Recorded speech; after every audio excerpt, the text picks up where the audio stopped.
Hiding, tucked in behind the sand dunes in their tents. Everybody's out on a holiday. It's not far from Inverness and Perth. People dash up here in a couple of hours. And there are the vannies over there. There's the local youth hostel in Scotland, wherever we are. We've just up the road from Gairloch, gone along the little coastal road towards the Sands Caravan Park. This is Loch Gairloch, according to my navigator. A little while ago, one of the Scottish jets went zooming by us through the atmosphere, below the clouds. We're going off over that way, through the weather.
Dick and Marge could come here.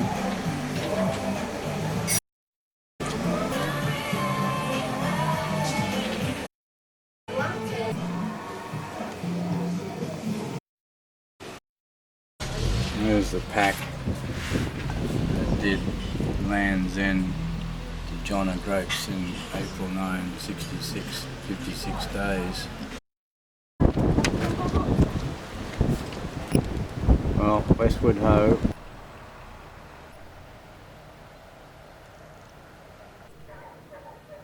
Now we head off around to Skye via the coast.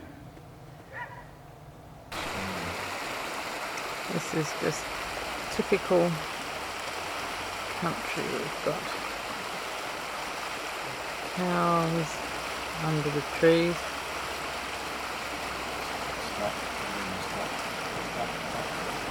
And the rushing river. The river's all rush here. They've all got heaps of water in them. It's very pleasant. Now I get. If you lean forward, you'll avoid any reflections.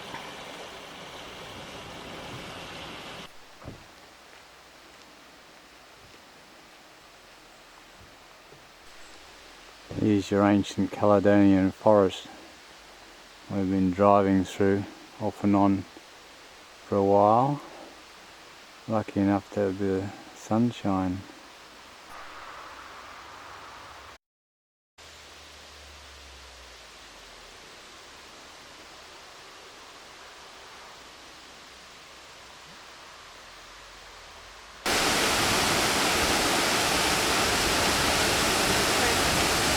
I have to wait between gaps.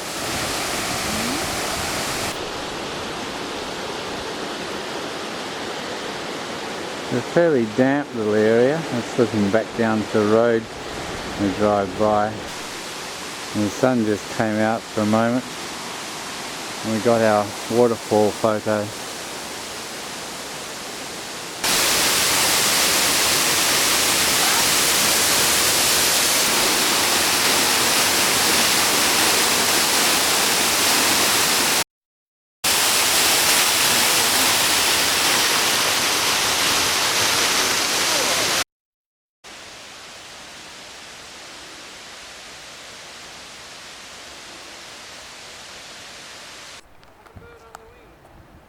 back, loud the winds blow. Loud the winds blow. Loud the waves roar. Loud the waves roar. Thunderclaps rend the air. Thunderclaps rend the air. Just got a text from Jill. Oh, the Skye is out that a ways. We're just walking up to a little lock. That's actually looking east. And that's due north here. So we got a bit left-right challenge there. That's the way over to the Isle of Skye up there. We're just going up this track, fire trail through the forest. There's wildings.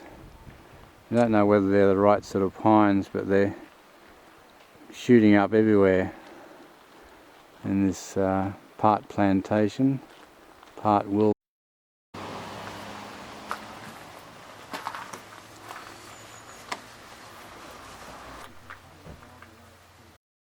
On these in Europe too, you put a pound in and buy yourself a map of the town, or in this case you can buy a map of the walking trail and do a walk. And there's some lovely little booklets too.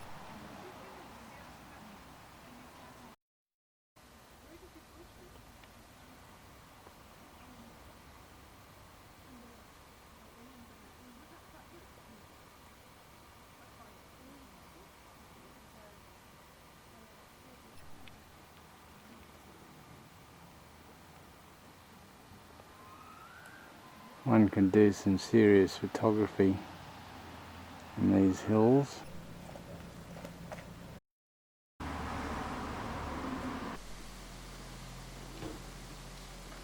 There's serious logging here years ago. Those Scots pines up there.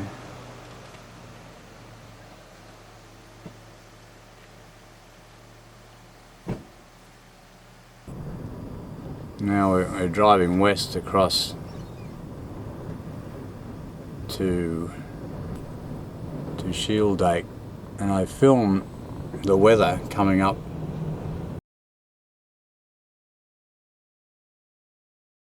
Laithark. It's actually Laithark. Laitharc. Some serious sedimentary layers up there. Close from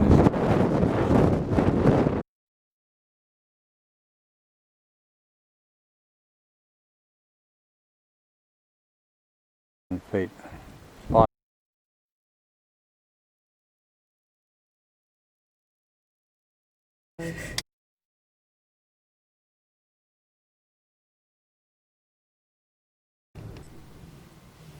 It's actually Laithark. Laitharc. Some serious sedimentary layers up there, lying on top of the gneiss, and they were about 5,000 feet, 5 kilometres higher of sediments before it's been eroded away. So close from this serious moraines.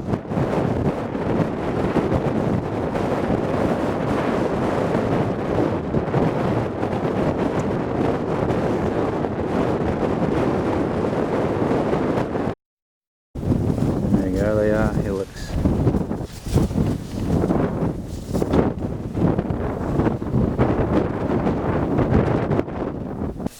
They're recreating pine and birch forests, good old forestry, and the National Trust.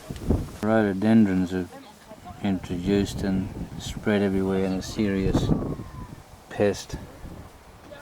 And we got lots of serious walkers heading off into the hills. This is coming into Shieldaig, and they're just raising the sign for us, and there's a cruise ship in the harbour. Anthony said this was a quaint little town. Well, it's quaint so far. They're putting up the welcoming flag for us. Yeah.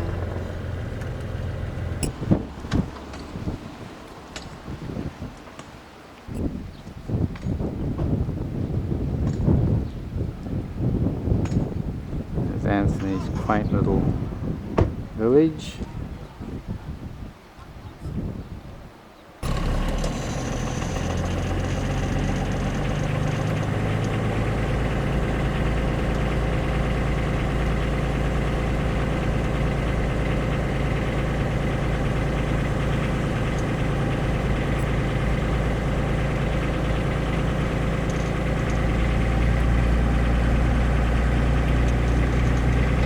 Get arrested for this.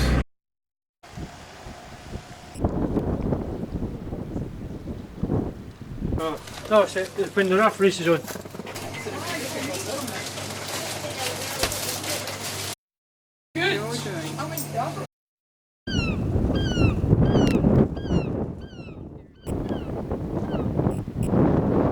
Smelt the odd coal-fired chimney a few times.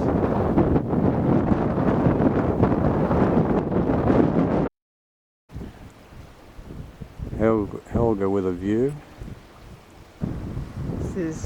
This is Loch Carron, and it's a little town, very like the other little town that I walked through last. Gorgeous little houses. Pretty little boats out on Loch Carron. Pretty washing. And it goes all the way along down there with lovely little houses. And then we go across the end. And the road goes all the way along on the other side. And Bill's in the car at the moment, suffering from scenery overload and having a coffee.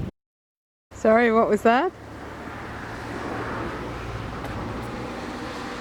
I'm just looking at the scenery overload. I just said that. I'm having a piece of cherry Genoa cake. This is Lockhard.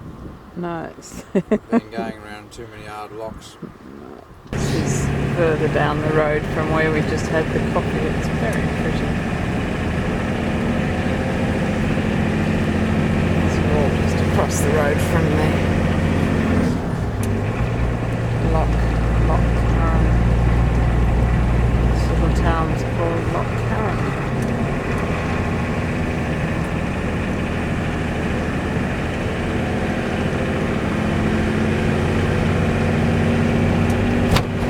Blessed with white sunshine. That looks pretty much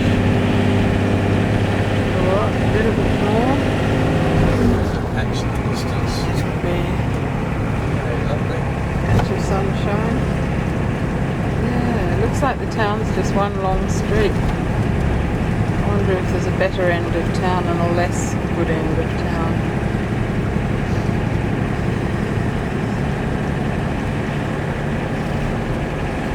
Garage and store.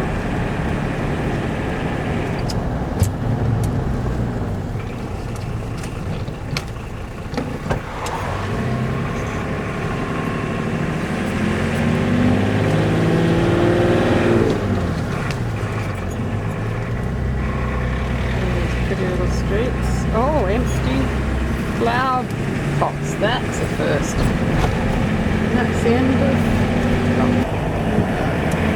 That's Loch Carron that we were at before. See, it's actually a lot bigger. Just one row of houses behind the main street that we sat in and had our coffee.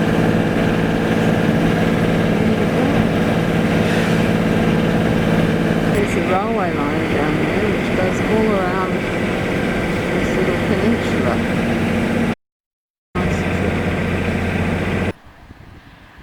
It's 5:30 and we're just about to thingy going on across to the Isle of Skye.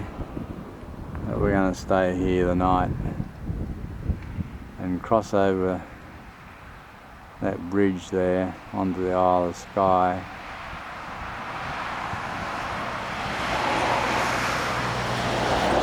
tomorrow morning after a bit of a rest and an early camp. Well, we've headed off Saturday morning, going down this lock here, Loch Alsh, and we're just about to drive over, heading off over the bridge. We caught a glimpse of that a moment ago with the sun shining on it. Looked very dramatic. Off to the Isle of Skye. A nice trip around the coast through Plockton, and then ends here, pointing straight out at the station, straight out into the loch.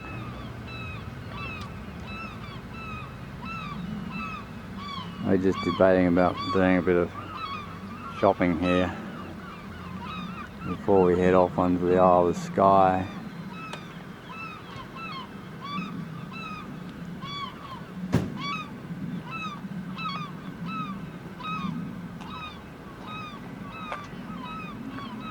And there's the bridge around the corner.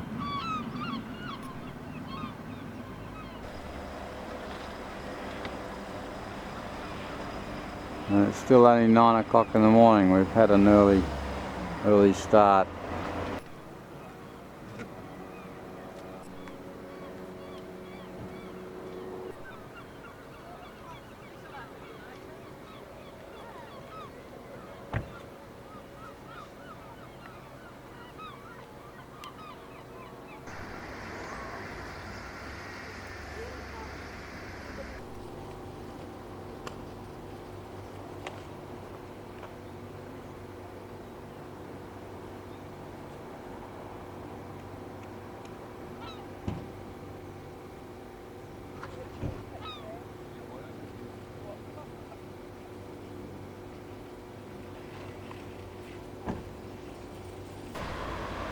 We even have dog waiting places here at the shops.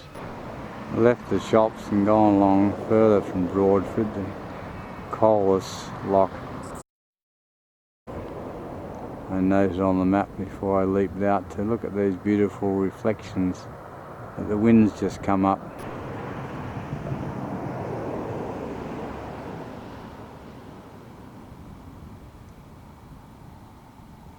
That was the boat that caught out. The sun was on it a moment ago. It comes and goes. I think the old folk museum has joined the ruins of the old croft. That's how they used to hold the thatch roof on with stones. The sun's just decided to come out for me. And there's one that's still being lived in, just over the edge of the road. And that's their view across there, across the beach. Well, it's like a hectic raceway along the road here. Motorbikes racing to get somewhere, tourists racing to come from somewhere, and buses en route to somewhere. And it's a bit of an effort to find a spot to park, and it'll be even harder to get back on the road, I think. And we've got these beautiful little views with their reflections on the lochs.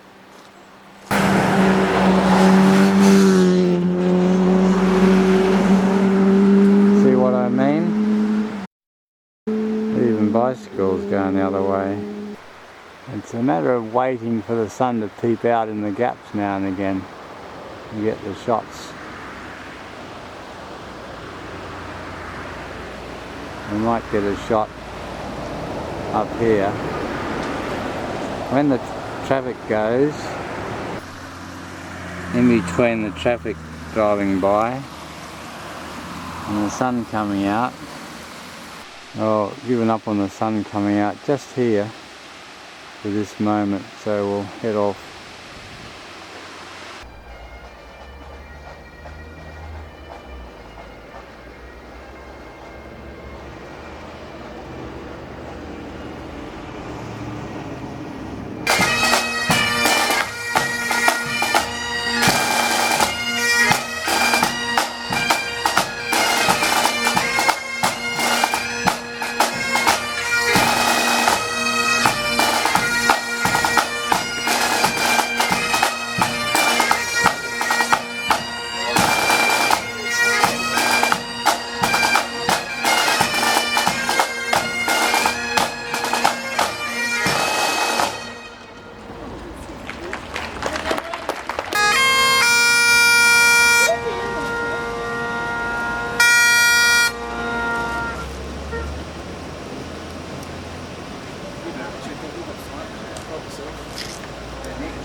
I'm not sure whether we'll go in though. Looks like we've got a sheep shearing competition.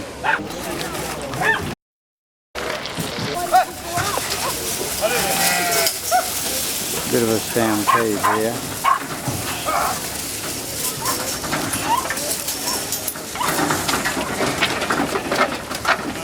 We decided to go in to the ambience. We only want some sheep up there, I think.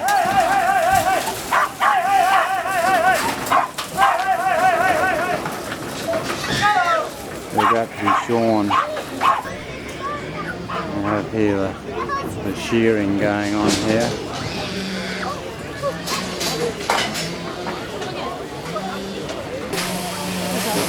Stand 1, he must be a local man by now. Marty O'Connell, he's been shearing around Skye here for a number of years. Andrew Kerr, border man up there on stand 2. And from Northern Ireland, Ian Gordon up there on stand 3. First up the neck, it's Ian Gordon. Shearing contractor there in the north of Ireland. Down round that shoulder he comes up there on stand 3. Marty O'Connell's up the neck here, just a couple of blows behind Andrew Kerr on stand 2. But it's Ian Gordon. Shears to the backbone, over the backbone he comes here on stand 3. On this the first of 5 sheep down. The last side he comes up there on stand 3. Andrew Kerr's down in the long blow now. Cleans off the cheek, down the last side he comes. Andrew Kerr there on stand 2, but he's some 5-6 blows behind Ian Gordon as he pops it away and in for sheep number 2. Marty O'Connell down the last side he comes. He's shorn a lot of these Skye sheep over the years. He knows his way around the sheep just as he knows his way around Skye. Andrew Kerr, he's in there for his second sheep. The fat sheep. And away goes Marty, in for his second there. There's the fleece rolling. The man from the north of Ireland is up the neck. He goes on this his second sheep, breaks open the neck wool, shears the cheek off to the ear, then up from the brisket, up round the back of the head, turning the sheep round, shearing off that shoulder, dropping her down onto the long blow. Steps over there on the long blow. Big white long blows right from the rump up to the back of the head, over the backbone. He lifts her head high, cleans off the cheek, down into the brisket, down round that shoulder he comes. He's just pumping the wool off that sheep every blow, just keeping his rhythm going, down out the hind leg. Andrew Kerr, he's turned, down round that shoulder he comes. Cleans off below the foreleg and he's down at the flank. And away goes stand 3 for sheep number 3. Final sheep there on stand 3. Final sheep on the board there for Ian Gordon. Up there on stand 3, Andrew Kerr, another 3-4 blows and he'll be in for his final sheep. Away he goes, the final sheep there.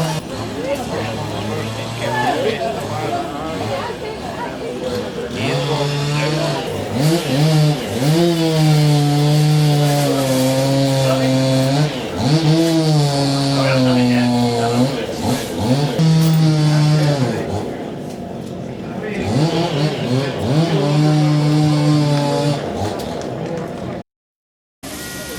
Off comes the belly up there with you. In round the crunch she goes. Gavin cleans off the tail. Up the undermine, steps forward, up the neck he comes here on stand 1.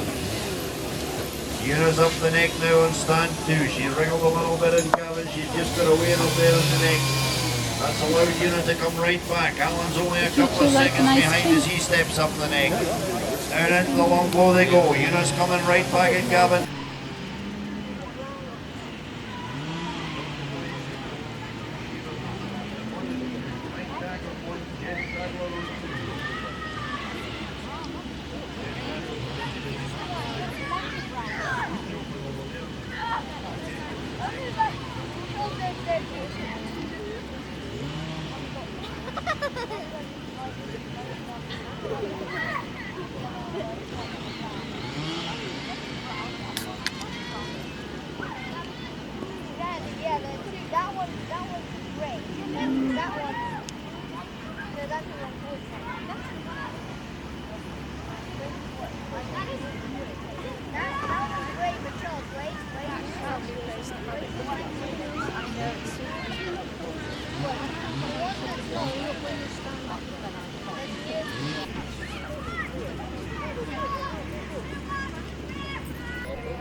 Nice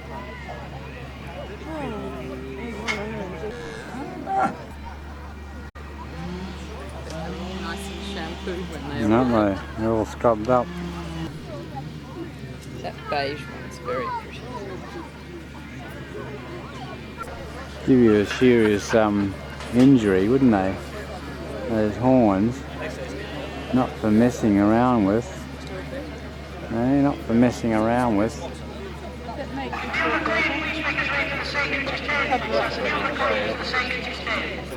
They don't seem to flick their head like a horse. If he flicked his head, just shook his head there for a moment. So, is it a hair or a wool? Just a hair? It's hair, yes. Yeah. So do you have to pull it out or pluck them or? No, you, if you coat them like for shows or that, it comes Yeah. out. They go in this weather more than they do in the winter because of the midges. They go in and... No, nothing. Where's your house, where? No, it's below it. He must have hung up his hat after that. He must have said, that's enough time.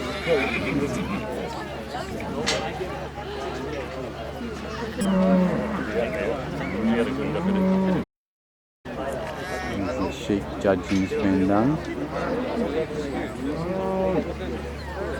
Ladies and gentlemen, the next...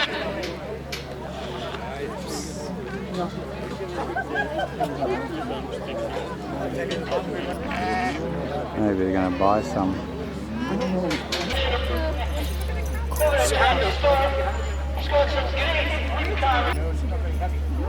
A green car in here with